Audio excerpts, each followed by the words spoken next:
Welcome back to TTS Daily. I'm Yi right here. Our first story in Malaysia, a stray dog in Tawau, Sabah, Malaysia was skinned alive on March 19, 2025. Trigger warning everyone. Gruesome images showed its dorsal skin torn off with severe injuries to its right hind leg. The dog was taken to a clinic and underwent nearly 3 hours of surgery. Vets performed CPR and gave adrenaline injections, but the dog sadly passed away during the procedures. The suspected cause of death, internal bleeding or organ failure from trauma. The Malaysia Stray Animal Association (SAFM) shared images on Instagram on March 27, 2025, with the post receiving over 11,000 shares and 700 comments by March 28, 2025. Netizens expressed grief and outrage with comments like, "I can't imagine the pain and why would you do this?" SAFM has condemned the act, calling it an unacceptable crime that must be stopped. Under Malaysia's Animal Welfare Enactment 2015 Section 18, animal cruelty is punishable by a fine up to ringgit $100,000, up to 3 years in prison, or both. For our next story, trigger warning. Trigger warning, this is a horrifying fatal chain collision that happened on the North-South Expressway, Keluang, Johor on March 27, 2025 at approximately 11:30 p.m. 5 people, including a 2-year-old toddler, died in a multi-vehicle crash on the North-South Expressway in Keluang, Johor. It involved a lorry and 3 cars, a Toyota Camry, a Proton X50 and a Honda Step Wagon.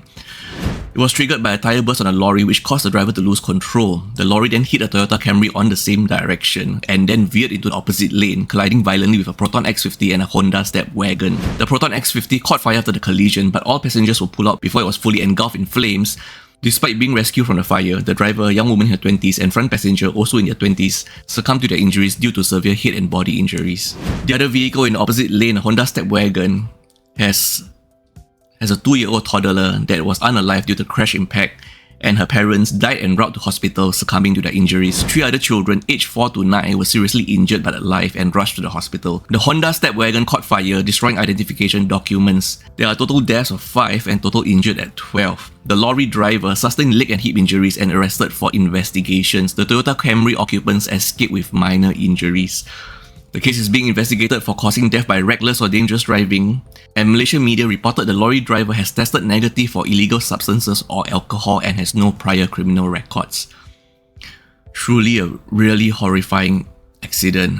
Our thoughts and condolences to all those that perish and their loved ones. Our next story is an update on the story yesterday that we covered regarding a Singaporean man wanted in Bangkok for his girlfriend's death. We have now new context and updates to share. We now know the suspect is named Daniel Benjamin Goh Wei Eun, a Singaporean in his early 30s, reported aged 32 or 34, and is wanted in Bangkok following the death of his Thai girlfriend. The victim is Prau Pilat Paladon, 30, found dead on March 26, 2025 in a bathroom, allegedly still unknown whether it's a condominium or hotel, unclothed, wrapped in a blanket and bedsheet with head wounds and blood.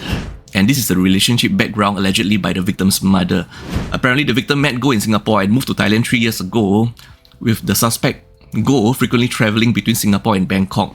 The suspect is allegedly abusive and told the victim to quit a job, promising to take care of her, as per the victim's mother allegedly. The victim's mother also witnessed non-violent physical fights, but later received photos of bruises from the victim and blaming it on Goh. The victim told her mother that if she went missing, the suspect Goh would be responsible. A friend also reported that the victim complained of regular arguments and physical abuse.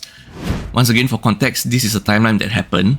So on March 23, 2025, CCTV showed the suspect Goh escorting the victim to the room, and March 23 also happened to be the victim's birthday.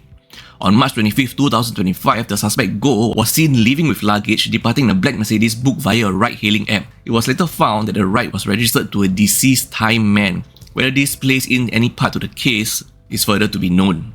And on March 26, 2025, the victim, Prau Pilat's body was discovered. The suspect Goh may have fled to Chiang Mai or crossed into Myanmar, and police are actively searching for him. An arrest warrant has been issued for the suspect Goh. Okay, for our next story in Singapore, household electricity and gas tariffs will remain steady from April to June 2025 following 2 consecutive quarters of reduction. So that electricity tariff will remain at 28.12 cents per kilowatt hour before GST as announced by SP Group on March 28, 2025, with gas tariff remaining at 22.72 cents per kilowatt hour before GST as confirmed by City Energy. Previously in the prior quarter, electricity tariff dropped by 0.98 cents per kilowatt hour and gas tariff by 0.25 cents per kilowatt hour in the prior quarter, January to March 2025. SP Group and City Energies adjust tariffs every quarter based on Energy Market Authority EMA guidelines. Electricity tariffs may fluctuate due to global fuel price changes per SP Group. As long as cost remains constant or keep decreasing, we are all fine with that. The only thing that we want to see going up would be our income. And for our last story of the day, everyday expressions and popular food items from Singapore, Malaysia and Indonesia are now added to the Oxford English Dictionary. Yes. So, the Oxford English Dictionary highlights untranslatable words enriching English vocabulary's variations. So guess what? Alamak. Alamak is now in the Oxford English Dictionary, which means if you ever wanted to write your composition in your English paper and you wanted to use the word alamak, which wasn't allowed in the past, you would get penalized for using the word alamak in the past.